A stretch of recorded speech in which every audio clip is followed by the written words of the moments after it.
Hello, children. Hope you all are in good health.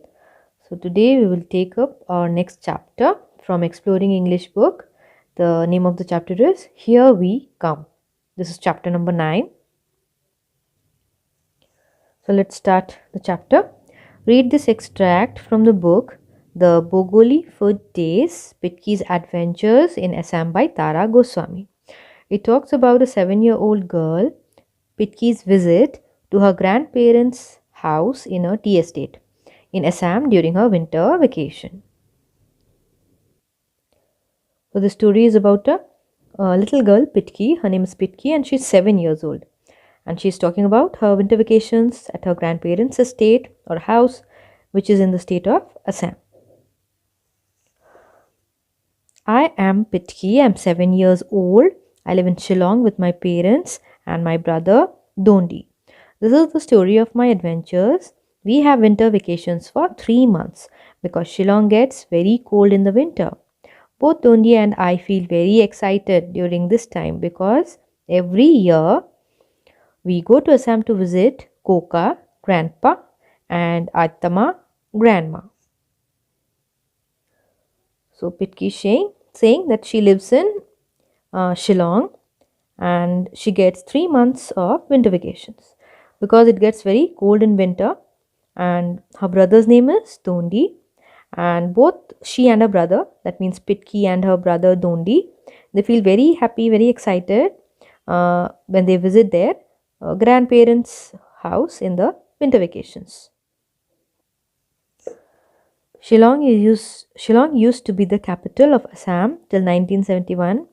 Then the big state of Assam was divided into three parts: Assam, Meghalaya, and Mizoram. Dispur is now the capital of Assam, and its old capital Shillong is now the capital of Meghalaya. So that's why there are so many Assamese in Shillong. So once Shillong used to be the capital of Assam. So that is why there are so many Assamese in Shillong. And then the big state of Assam, it was divided into three parts, into three other states: Assam, Meghalaya, and Mizoram. This time we drove down to Guwahati the day after our school closed.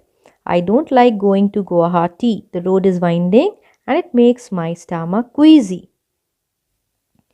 So after the school closed, they spend a night in Guwahati, and Pitki says that she does not like going to Guwahati. Why? Because the roads are winding.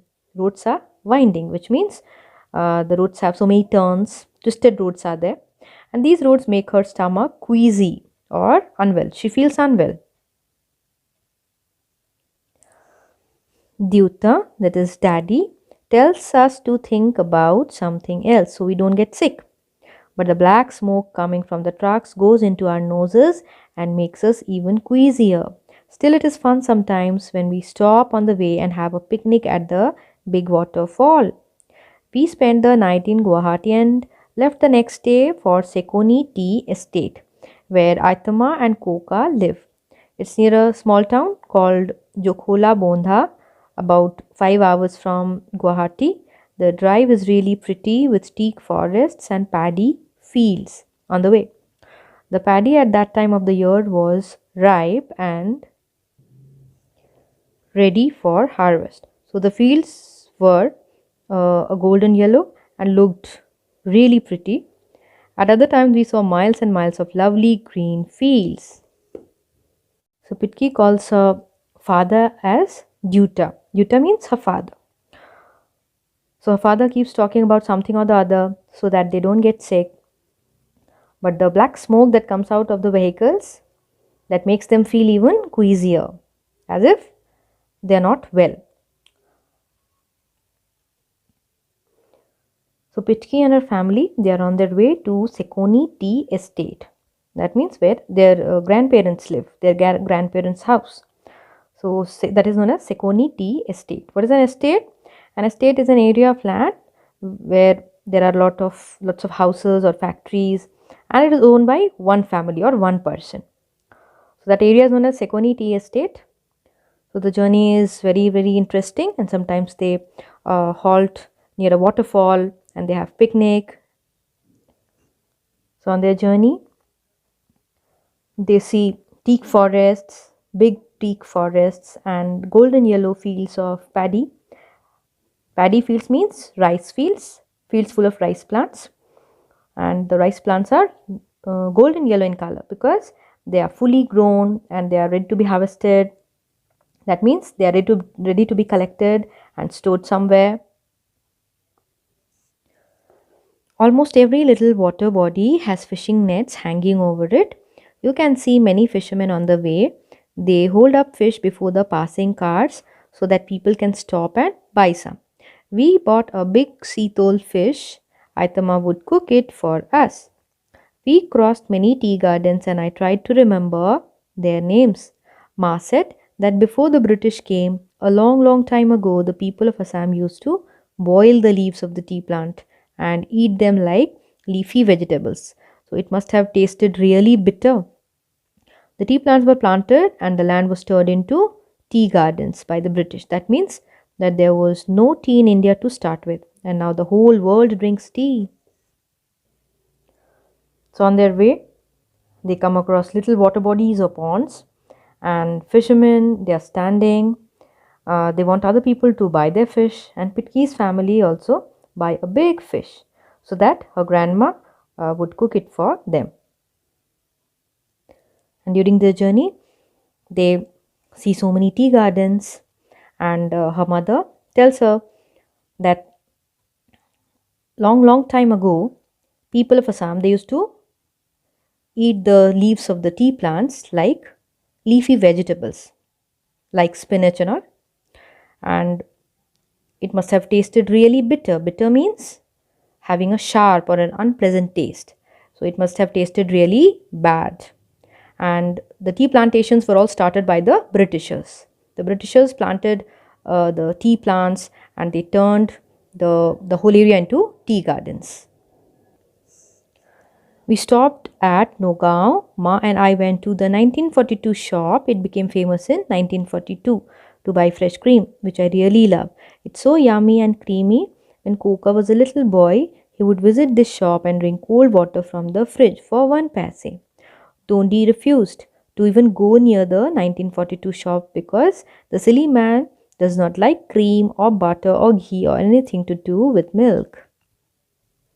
And after that, they visit a shop that became famous in 1942. And they waited over there to buy fresh cream. And she loved the fresh cream from there. It's very yummy and tasty. And then she talks about her grandfather, Koka. Koka means her grandfather, Pitki's grandfather.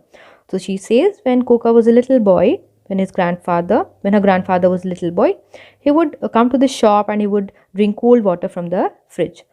And Dondi, that is Pitki's brother, he refused to even go near the shop. That means he said, no, I will not go near the shop. Why? Because he doesn't like milk or any other things made out of milk. I suddenly woke up from my sleep when Dyuta said that we had just reached Sekoni. We drove through the tea garden. The bungalow was right in the middle of it. The car was buzzing with our loud chatter. We pulled into the compound of the bungalow and Koka and Aitama were waiting for us outside. Jumping out of the car, we ran into their arms. There we were. Our 3 months of fun had begun. After that, they reached their grandfather's house, that is Sekoni Tea Estate. And the bungalow, the house was just in the middle of the tea garden. So they drove through the tea garden and the car was buzzing with our loud chatter. That means they were talking continuously inside the car. We pulled into the compound of the bungalow. That means they entered into the premises of the bungalow, and his grandfather and grandmother, that is Koka and Atma, they were waiting for them. The two kids, they jumped out of the car and they went to meet their grandparents. And the last line is, there we were, our 3 months of fun had begun. So this was the beginning of the winter vacations. So Pitki said that she had 3 months of winter vacations. So that's why it's given 3 months of fun had begun. So she would stay in the grandparents' house for 3 months. That means during our winter vacations. So this is all about the story. So children, your homework will be read the story. Here we come, chapter number 9. Read it twice. That's all for today. Thank you.